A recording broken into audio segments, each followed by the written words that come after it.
நான் கேட்கிறது என்னன்னா, இந்த தேர்தல் வாக்குறுதி அளிக்கிற திட்டத்தில் நம்மளோட எம்பி, திருச்செந்தூர் எம்பி திருமிகு கனிமொழி அவங்க இருக்காங்க. அவங்க எங்க பிறந்தாங்க சொல்லுங்க, தெரிஞ்சுக்கணும். செவிலியர்லாம் அங்க எங்க பிறந்தாங்க? இந்த இருக்குல்ல கோசா ஹாஸ்பிட்டலு, நாங்க இந்த ரோட்ல இருக்கிறோம், அந்த ரோட்ல கோசா ஹாஸ்பிட்டலு. அந்த கோசா ஹாஸ்பிட்டலில் பிறந்தவர்கள் தான் இன்றைக்கு நாடாளுமன்ற உறுப்பினராக, தேர்தல் வாக்குறுதிகளை நிறைவேற்றுவராக, தேர்தல் முன்மொழிகளை வைக்கிறவங்களாக இருக்காங்க.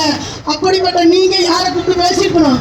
ஆனா நேற்று நாங்கள் பிரச்சாரத்துக்கு போகும்போது நமக்கு கிடைத்த தகவல், கோசா ஹாஸ்பிட்டலை அங்க இருக்கிற டைரக்டர் போஸ்ட காலி பண்ணிட்டு கோசா